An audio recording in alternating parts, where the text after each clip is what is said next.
ভয়ভঞ্জন জয় সংসন করুণায়ত নয়নম। ভয়ভঞ্জন জয় সংসন করুণায়ত নয়নম। কনকোৎপল জনকোজ্জ্বল রস সাগর চয়নম। কনকোৎপল জনকোজ্জ্বল রস সাগর চয়নম। মুখরীকৃত ধরণীতল হরিকীর্তন রসনম। মুখরীকৃত ধরণীতল হরিকীর্তন রসনম। ক্ষিতিপাবন ভবতারণ পিহিতারুণ বসনম। ক্ষিতিপাবন ভবতারণ পিহিতারুণ বসনম। শুভদোদয় দিবসে বৃষ রবিজানি যদয়িতম। শুভদোদয় দিবসে বৃষ রবিজানি যদয়িতম। প্রণমামি চ চরণান্তিক পরিচারক সহিতম। প্রণমামি চ চরণান্তিক পরিচারক সহিতম। সমাপ্য রাধা ব্রতমুত্তমং ত্বামবাপ্য দামোদরজাগরাহং। গতোऽসি রাধাদরসখ্যঋদ্ধিং। নমো নমো গৌর কিশোর তুভ্যং। নমো নমো গৌর কিশোর তুভ্যং।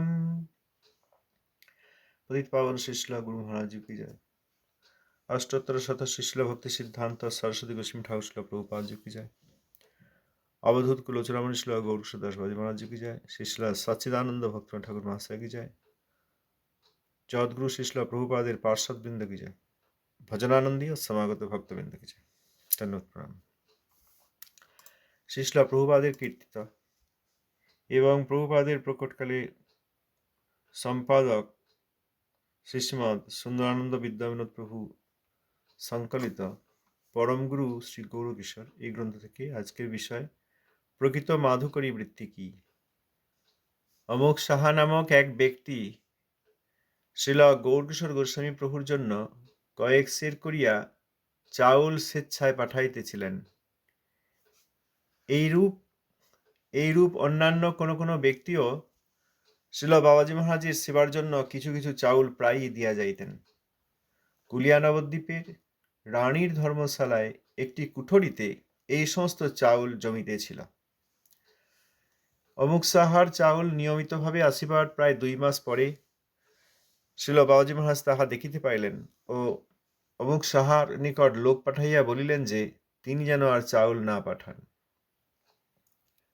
ইহা জানিবা মাত্র উক্ত সাহা মহাশয় শ্রীল বাবাজী মহারাজের সহিত সাক্ষাৎ করিয়া বলিলেন, প্রভু, আমার কি অপরাধ হইয়াছে যে আপনি আমার নিকট হইতে মাধুকরী গ্রহণ বন্ধ করিলেন?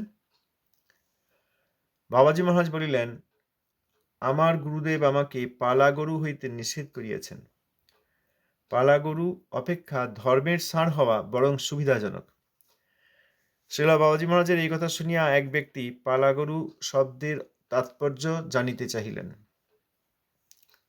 বাবাজী মহারাজ পালা গরু শব্দের ব্যাখ্যায় বলিলেন, গৃহস্থ যে গরুকে নিজের তত্ত্বাবধানে খাওয়াইয়া দাওয়াইয়া পালন ও দোহন করে উহাকে বা হালের গরুকে পালা গরু বলে। যাহারা একজনের দ্রব্য গ্রহণ করিয়া উদরপূর্তি করে তাহারা এই পালা গরুর মতো পালকের অধীনস্থ হইয়া পড়ে। পালক ঋণগ্রস্ত হইলে পাওনাদার মহারাজগণ ওই গরুকে বিক্রয় করিয়া ঋণের টাকা আদায় করে। আর ধর্মের ষাঁড় কোনো ব্যক্তিবিশেষের অধিকারভুক্ত হইয়া থাকে না। সে এ খেতে ও খেতে খাইয়া দেহ পুষ্টি করে। কখনো কখনো 2-1টা কিল ঘুষি খাইলেও পালা গরুর মতো আজীবন বদ্ধ হইয়া থাকে না। আর যাহারা দুষ্ট গরুর প্রতিপালক তাহাদেরও মাঝে মাঝে গরুর উপদ্রবে জরিমানা দিতে হয়। নির্বন্ধ করিয়া কাহারও দ্রব্যের আশা করা পালা গরুর অবস্থা। আজকাল অনেকেই মাধুকরী কথাটি শিখিয়াছে। বাবাজিরা বলিয়া থাকে যে তাহারা মাধুকরী গ্রহণ করে। মাধুকরী নির্গুণ বৃত্তি। যাহারা প্রকৃত মাধুকরী গ্রহণ করেন তাহাদের কৃষ্ণের শরণাগতি প্রবল হয়, দেহস্মৃতি বিনষ্ট হয়, সংসারী ও বিষয়গণের ন্যায় জিহ্বা লাম্পট্য, উপস্থ লাম্পট্য ও চিরকাল সংসারে বদ্ধ থাকিবার পিপাসা বিদূরিত হইয়া যায়। যাহারা ব্রজে বা নবদ্বীপে থাকিয়া ভজন করিবার ছলে বিষয়ীর বৃত্তিভোগী, তাহারা পালাগরু। আর যাহারা এক্ষেত ও ক্ষেতে চরিয়া ভালো ভালো খাইবার পিপাসায় মাধুকরী বৃত্তি গ্রহণ করিয়াছে, মনে করে তাহারা ধর্মের ষাঁড়। ভক্তিবিনোদ প্রভু যে গান রচনা করিয়াছেন, তাহাতেই প্রকৃত প্রস্তাবে মাধুকরী বৃত্তির কথা আছে। কবে গৌরবনে সুরধুনি তটে, হারাধে হা কৃষ্ণ বলে, কাঁদিয়া বেড়াব দেহ সুখ ছাড়ি, নানা লতা তরুতলে।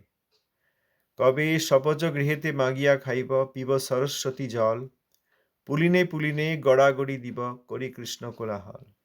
কবে ধামবাসী জনে প্রণতি করিয়া মাগিব কৃপার লেশ, বৈষ্ণব চরণ রেণু গায়ে মাখি, ধরি অবধূত বেশ। কবে গৌরব ব্রজবনে ভেদ না হেরিব, হইব বরজবাসী, তখন ধামের স্বরূপ স্ফুরিবে নয়নে, হইব রাধার দাসী। এই হচ্ছে বিষয়বস্তু। তাহলে কোনো এক সাহা মহাশয়, সাহা নামক এক ব্যক্তি, অমুক সাহা নামক এক ব্যক্তি শ্রীল বাবাজি মহারাজের জন্য কয়েক সের করে চাল স্বেচ্ছায় পাঠাতেন। এইরকম ওনারই মতো আরো অন্যান্য কোনো কোনো ব্যক্তিও বাবাজি মহারাজের সেবার জন্য কিছু কিছু চাল প্রায়ই পাঠিয়ে দিতেন। এখন বাবাজি মহারাজ তখন ওই কুলিয়া নবদ্বীপের রানীর ধর্মশালায় একটি কুঠরিতে এইসব চালগুলো জমছিল, মানে আসছে, সবাই দিচ্ছে, একটা ঘরে রেখে দেওয়া হচ্ছে। ওই সাহার চাল নিয়মিত আসার প্রায় 2 মাস পর বাবাজি মহারাজ দেখতে পেলেন যে অনেক চাল এই ঘরে জমা পড়ে গেছে, এবং সেই সাহা মহাশয়ের নিকট লোক পাঠিয়ে বলে দিলেন তিনি যেন চাল না পাঠান। এইটা জানা মাত্র সেই সাহা মহাশয় ছিল বাবাজি মহারাজের সঙ্গে সাক্ষাৎ করে বললেন, প্রভু, আমার কি অপরাধ হয়েছে যে আপনি আমার কাছে আর মাদুকরি নেওয়া বন্ধ করলেন? তো চালগুলো যখন জমছিল, তিনি পাঠাচ্ছেন, আরো অনেকে পাঠাচ্ছেন, জমছিল মানে এগুলি ব্যবহার হচ্ছিল না, পাঠিয়ে যাচ্ছে, একটি ঘরে রেখে দেওয়া হচ্ছে, প্রচুর জমা হয়ে গেছে।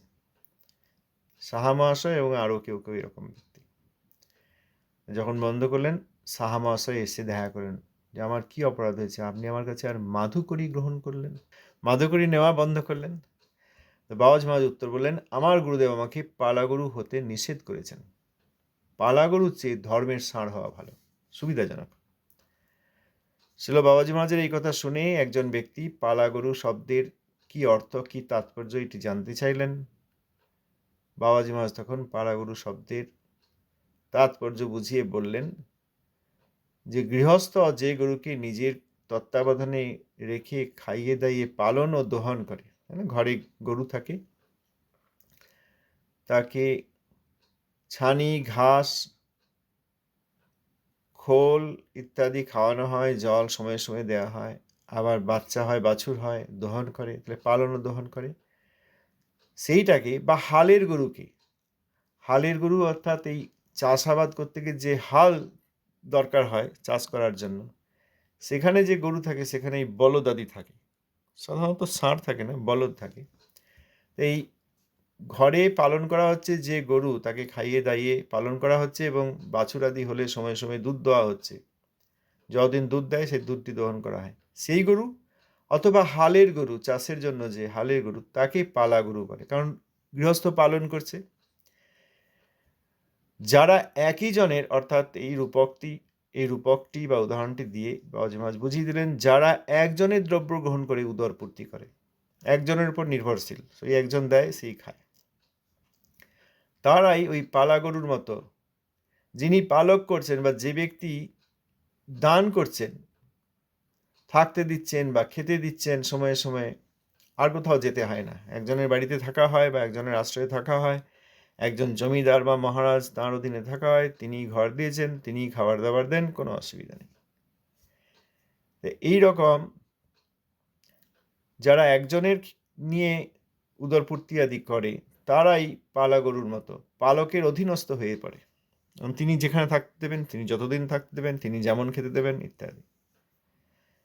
এখন পালক যিনি পালন করছেন, তিনি যদি ঋণগ্রস্ত হন, তখন যারা তার কাছে পাওনাদার, যারা ঋণ দিয়েছেন, তারা এসে ওই গরুটি বিক্রি করে দেয়, বিক্রি করে তাদের যে ঋণের টাকা সেটা শোধ করে নেয়।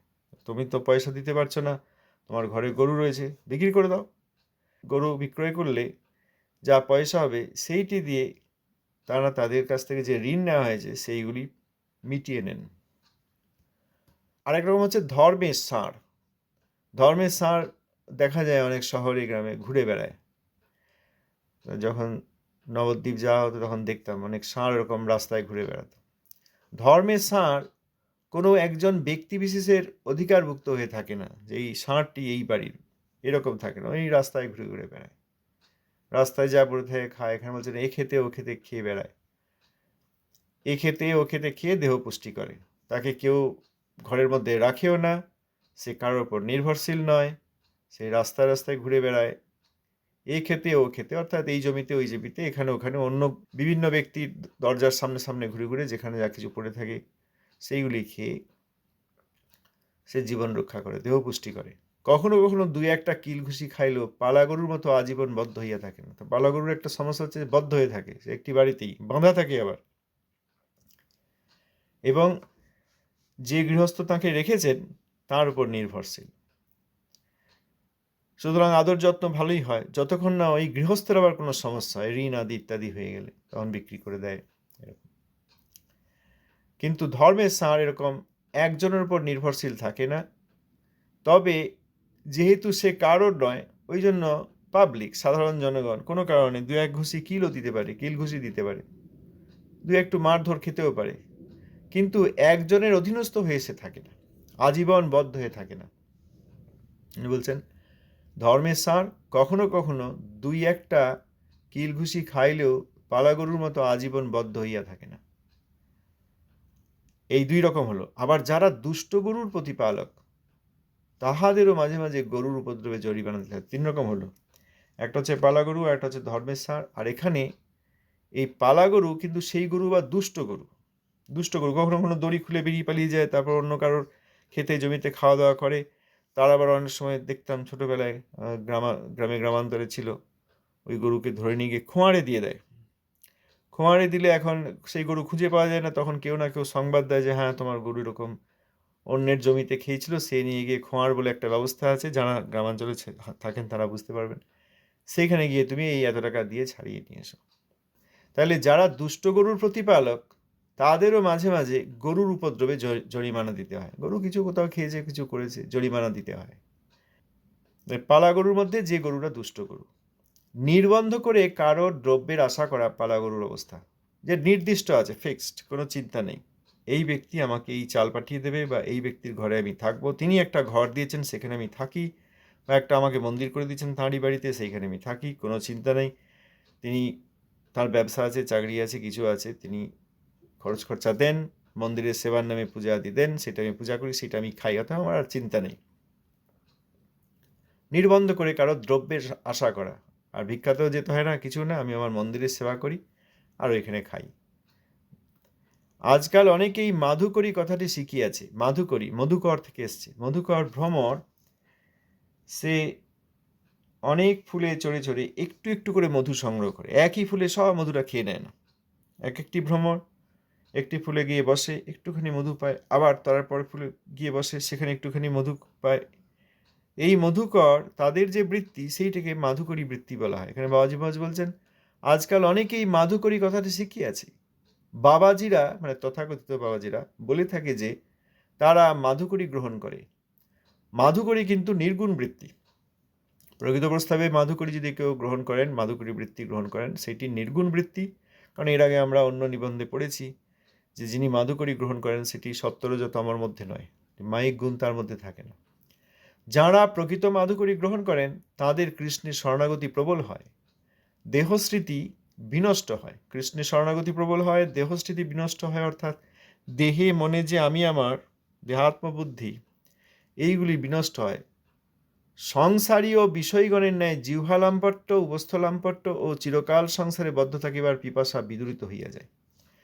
সংসারী বা বিষয়ী, প্রাকৃত বিষয় নিয়ে যাদের কারবার, তাদের জিহ্বা লম্পট থাকে, ভালো ভালো রান্না করা হয়, ভালো ভালো খাবার খায়, তাহলে জিহ্বা লম্পট, ভালো খাবো, ভালো স্বাদের জিনিস খাবো, তারপর তার ফলে বেশি ভালো খেতে খেতে জিভে স্বাদ লাগছে, আরেকটু দাও, তখন আবার উদরের লাম্পট্য হয়, অর্থাৎ উদর বেগ আসে, খেতে খেতে বেশি খাওয়া হয়ে যায়।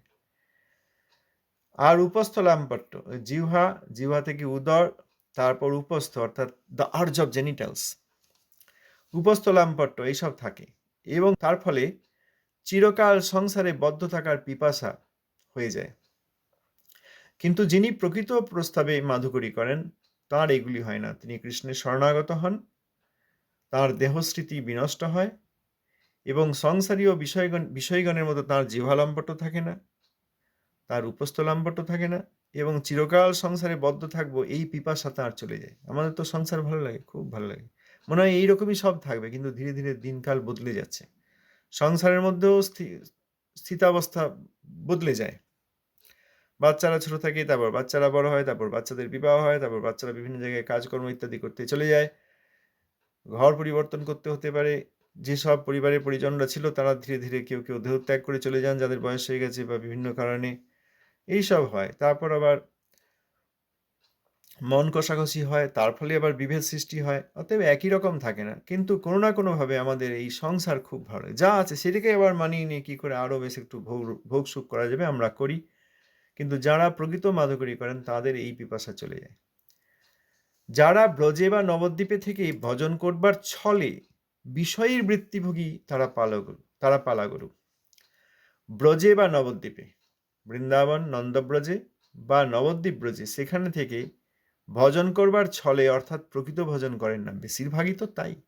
এই জন্য বাবাজি মহারাজ তাদের কথা বলে আমাদেরকে সাবধান করে দিয়েছেন। তখনও এখনো ভজন করবার ছলে বিষয়ীর বৃত্তিভোগী, তারা পালাগরু। বিষয়ীর বৃত্তিভোগী অর্থাৎ ওই বিষয়ীর যে বৃত্তি সেই রকম তাদের ব্যবহার হয়ে যায়, বা তার বিষয়ী বৃত্তিতে যেসব রোজগারাদি করেন সেইগুলি ভোগ করেন। অতএব বিষয়ী বৃত্তিভোগী কথাটির বিভিন্ন অর্থ হতে পারে, সবগুলি এখানে প্রযোজ্য। তারা পালাগরু। আর যারা ক্ষেত ও ক্ষেত চড়ে ভালো ভালো খাবার পিপাসায় মাধুকরী বৃত্তি গ্রহণ করেছে, তারা মনে করে তারা ধর্মের ষাঁড়। তাহলে নবদ্বীপে বা ব্রজে থাকলেই হবে না, মন্দিরও যদি নির্দিষ্ট যে এইখানে দুপুরবেলায় হলে মন্দিরে সে খেয়ে যাই, তাহলেও হতো না, বাবা যেমন মন্দিরেও পেতেন না। তারপরে প্রভুপাদ ছিল ভক্তি সিদ্ধান্ত সরস্বতী গোস্বামী ঠাকুর গুরুবর্গের এবং পঞ্চতত্ত্বের আদেশে তিনি দৈব বর্ণাশ্রম ধর্মে থেকে, যাতে সাধারণ আত্মা, আগ্রহী আত্মা তারা এসে দৈব বর্ণাশ্রম ধর্মে থেকে মঠে থেকে হরিভজন করতে পারেন, সেই জন্য তিনি মঠাদি নির্মাণ করেছেন। এবং অনেক শুদ্ধ ভক্ত যারা গৃহে থাকেন তারাও বিভিন্ন সময় তাঁর শ্রী গৌড়ীয় মঠ, শ্রী চৈতন্য মঠে এসে দৈব বর্ণাশ্রম ধর্মে থেকে সেখানে এসে তাঁর দর্শন, তাঁর নিজ জনগণের দর্শন, ভগবানের দর্শন, ধামের দর্শন পেয়ে ভজন করতে পারেন। কিন্তু সেই সব আজকাল এখন আর প্রায় খুব কম হয়ে গেছে। এখন মঠ মন্দির ইত্যাদিকে সম্পত্তি মনে করা হচ্ছে। এখন মঠ মন্দিরে আছি, থাকি, এখানে আর চিন্তা নেই, সময় হলেই পাত পেতে খেয়ে নেব, তারপর আর আমাকে কোথাও যেতে হবে না। যদি সেখানে হরিভজন না করা হয় এবং সেই মঠ মন্দির শুদ্ধ ভক্তের দ্বারা এখন পরিচালিত না হয়, বাহ্যত সম্পত্তি হয়েছে বলে সেগুলি কেউ বেদখল করে নিয়ে থাকে, এবং প্রভুপাদের প্রদত্ত যে শিক্ষা নীতি, যে জন্য যে উদ্দেশ্যে তিনি মঠ মন্দির আদি নির্মাণ করলেন, সেইগুলির প্রতি ধ্যান না রেখে আমার দিনকাল চলে যাচ্ছে, ভালো ঘর পেয়েছি, পাশেই বাথরুম আছে, সময়ে সময়ে খাওয়া দাওয়া ভালোই হয়, অনেক লোকজনের সম্মান পাওয়া যায়, অনেক লোকে আসে, দেখে, ডাকে, মাঝে মাঝে একঘেয়েমি কাটাবার জন্য তাদের বাড়িতে গিয়েও প্রচারের নামে একটু কিছুদিন তাদের গৃহসুখ ভোগ করে আসা হয়। এইগুলি কিন্তু প্রভুপাদ এই উদ্দেশ্যে শ্রী গৌড়ীয় মঠ প্রতিষ্ঠা করেন নাই, বর্তমানকালে যা দেখায়। অর্থাৎ এও এক ধরনের পালাগরু। ভালোই আছে, কোনো সমস্যা নেই, এই ইনকাম করার প্রয়োজন নেই, প্রতিষ্ঠা পাওয়া যাচ্ছে, লাভ পূজা প্রতিষ্ঠা সবই হচ্ছে। আর যারা যারা আবার খুব তাদের মধ্যে দক্ষ, তারা ওই সব কিছুই করে নিচ্ছেন। কনক কামিনী নিজের সম্পত্তি, নিজের অ্যাকাউন্ট, ব্যাংক ব্যালেন্স, জমি জায়গা, সেখানে আবার ঘর, কয়েকতলা পাকা ঘর, তাও হয়ে যাচ্ছে। আবার অবৈধ সঙ্গাদি থাকছে, অঙ্গসঙ্গ হচ্ছে, কণ্ঠসঙ্গ হচ্ছে, রূপসঙ্গ হচ্ছে, বহু প্রকারই হচ্ছে। তা এখানে এইগুলিও যে উদ্দেশ্যে শ্রী গৌড়ীয় মঠ প্রতিষ্ঠিত হয়েছিল, শুদ্ধ ভক্তির যাজন, সেসব এখন বেশিরভাগ ক্ষেত্রেই, যেখানে যেখানে আছে খুব ভালো, তাদের চরণে প্রদণ্ডবাদ, কিন্তু বেশিরভাগ ক্ষেত্রেই সব সর্বনাশ হয়ে গিয়েছে। তো সে এক ধরনের পালাগরুই হচ্ছে। তা এখানে বাবাজি মহারাজ ধর্মের ষাঁড় মনে করছেন নিজেকে অনেকে যে আমি মাধুকরী করে খাই, এরকম মনে করছেন। কিন্তু তাদের মধ্যেও ভালো, ভালো খাওয়ার পিপাসা এখনো রয়েছে। এ খেতে ও খেতে চড়ে ভালো, ভালো খাবার পিপাসায় মাধুকরী বৃত্তি গ্রহণ করেছে। তো মনে হচ্ছে ধর্মের ষাঁড়। প্রকৃত প্রস্তাবে ধর্মের ষাঁড় হলে খুব ভালো। বিভিন্ন ঘরে যান, কে কি রান্না করেছেন, কার কি স্বাদ হচ্ছে দেখেন না, সব একসঙ্গে নিয়ে এসে অল্প, অল্প নিয়ে এসে একসঙ্গে মিশিয়ে পান এবং দেহাত্ম বুদ্ধি তাঁর চলে যায়, তিনি কৃষ্ণের শরণাগত, তিনি ভজন করেন। শুধু শরীরটি পালন করতে হয় বলে তিনি ওই মাধুকরী বৃত্তি গ্রহণ করেন। তো সে ঠিক আছে, প্রকৃত ধর্মের ষাঁড়। কিন্তু কেউ, কেউ মনে করে আমরা ধর্মের ষাঁড়, কিন্তু তাদের মধ্যে এখনো ভালো খাওয়ার ইচ্ছা আছে। তখন তারা ভালো, ভালো জায়গায় যে ভালো, ভালো খাবার পাওয়া যায় সেখানে যারা এটা করছেন তারা মনে করেন আমরা ধর্মের ষাঁড় হয়েছি, অর্থাৎ প্রকৃত মাধুকরী বৃত্তি গ্রহণ করেছি, কিন্তু তারা জানেন কোথায় গেলে, কবে গেলে ভালো, ভালো খাবার পাওয়া যাবে, সেখানে গিয়ে তারা তাদের জিহ্বালম্বরটা মিটিয়ে আসেন। তা এইগুলি সব সাবধান করে বাবাজি মহারাজ ছিল ঠাকুর মহাশয়ের যে গীতি সেইটি গিয়েছেন। এখন তো সহজ, কীর্তনের বই পাওয়া যায়, সেখানে আমরা গাইতে পারি, গ্রন্থাদি সব পাওয়া যাচ্ছে, জানা হয়ে গেছে যে এই কীর্তন হয়, এই কীর্তন সব অনেক এবার স্থির হয়ে গেছে। তখন ঠাকুর মহাশয় এবং বাবাজি মহারাজ কন্টেম্পোরারি, সমসাময়িক, এবং ঠাকুর মহাশয় এই কীর্তনাদি লিখেছেন। ঠাকুর মহাশয়ের এই কীর্তন বাবাজি মহারাজ অনেক জায়গায় উল্লেখ করেছেন। যেমন এই ভকতি বিনোদ না সম্ভাসে তারে থাকে সদা মৌন ধরি, বৈষ্ণব চরিত্র সর্বদা পবিত্র যেই নিন্দে হিংসা করি, ভকতি বিনোদ না সম্ভাসে তারে থাকে সদা মৌন ধরি। এই জিনিসটি বাবাজি মহারাজ এই আমরা নিবন্ধে একদিন দেখলাম বাবাজি মহারাজ করেছেন। যখনই বৈষ্ণব নিন্দক, এখানে প্রভুপাদ ছিল সরস্বতী গোস্বামী ঠাকুরের চরণে অপরাধকারী এরকম ব্যক্তিকে দেখলে তিনি একদম নির্বাক, কোনো কথা বলেন নাই, ক্রোধে কম্পিত হয়েছেন, তাই থাকে সদা মৌন ধরি। এরকম আমরা কোথাও মৌন ধারণ করি না, আমরা সবাইকেই সাধু হিসেবে দেখি।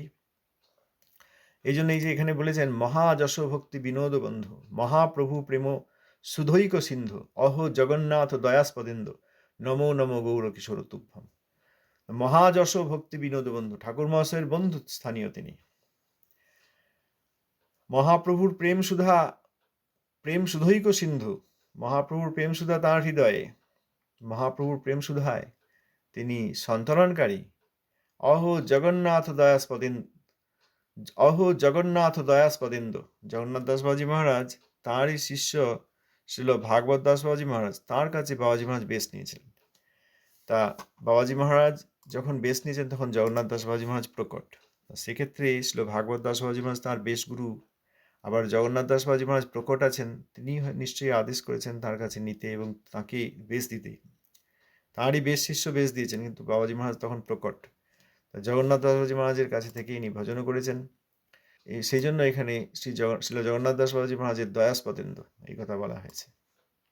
এরকম অনেক সময় দেখা যায় আচার্য বা গুরুদেব প্রকট থাকতে তাঁর শিষ্যকেই দীক্ষাদি দিতে বলেন, সেক্ষেত্রে ওই যে আচার্য প্রকট আছেন তাঁরও শিষ্যরূপে তাঁরা স্বীকৃত হন। যেমন আমাদের প্রভুপাদের নিজজন ছিল ভক্তিরক্ষক শ্রীধর গোস্বামী মহারাজ, তিনি প্রকট থাকতে তাঁর একজন শিষ্য শ্রীমৎ ভক্তি সুন্দর গোবিন্দ মহারাজ ওনাকে বলেছিলেন যে উনি আচার্য।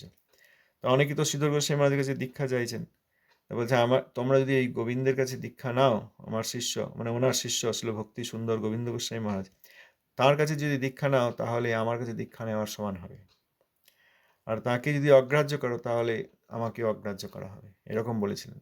এত ভালোবাসতেন তিনি তার সেই শিষ্যকে, এত স্নেহ করেছেন। সম্ভবত তার ব্রহ্মচারী অবস্থায় নাম ছিল গৌরেন্দু ব্রহ্মচারী। ছোটবেলায় সবাইকে দেখেছি, শ্রীধর গোস্বামী মহারাজের সঙ্গে দর্শন হয়েছে। তারপর তখন ওই গোবিন্দ মহারাজও ছিলেন, ব্রহ্মচারী অবস্থায় ছিলেন গৌরেন্দু ব্রহ্মচারী, পরে দীক্ষা সন্ন্যাস হলে ভক্তি সুন্দর গোবিন্দ মহারাজ, তাকেও গিয়ে ব্যক্তিগতভাবে দেখা করে এসেছি, খুব স্নেহ করতেন। তা এখন তিনি বলেছিলেন যে মহারাজ দশরথ যেমন চেয়েছিলেন যে আমি থাকাকালীনই জ্যেষ্ঠ পুত্র রামচন্দ্রকে আমি রাজা করব, সেই রকম আমিও এই প্রকট থাকাকালীন আমি আমার এই শিষ্যকে আচার্য করছি, তার কাছে যারা দীক্ষা নেবেন আমার কাছে দীক্ষা নেওয়ার সমান হবে। সেই জন্য এইখানে ছিল শ্রীধর গোস্বামী মহারাজ বাবাজি মহারাজ সম্বন্ধে যে লিখলেন যে অহ জগন্নাথ দয়াস্পদেন্দু, জগন্নাথ দাস বাবাজি মহারাজের দয়া পেয়েছেন তিনি। জগন্নাথ দাস বাবাজি মহারাজেরই বেশ শিষ্য আসলে ভাগবত দাস বাবাজি মহারাজের কাছে বেশ নিয়ে, যেহেতু বাবাজি মহারাজ প্রকট আছেন তাঁর আদেশে এইসব হচ্ছে, অতএব সেক্ষেত্রে তাঁর আদেশে হচ্ছে বলে তিনিও গুরু। তো এখানে ঠাকুর মহাশয়ের সমসাময়িক মহাযশভক্তি বিনোদ বন্ধু, তখন ঠাকুর মহাশয় যে কীর্তন রচনা করেছেন। শ্রীল ভক্তিবিনোদ ঠাকুর মহাশয় যে গান কীর্তন রচনা করেছেন সেইটি গেয়ে বাবাজি মহারাজ বললেন যে ঠাকুর মহাশয় যে গান রচনা করেছেন সেইটি যিনি অনুসরণ করেন তিনি প্রকৃত মাধুকরী করেন, কারণ এই গানের মধ্যেই প্রকৃত প্রস্তাবে মাধুকরী বৃত্তির কথা আছে। তারপরে এই কীর্তন আপনারা সকলেই জানেন, আপনারা সকলেই গেয়েছেন, শুনেছেন। কবে গৌরবানের সুরধ্বনি। ধন্যবাদ, প্রণাম। কেউ কিছু বলতে চান?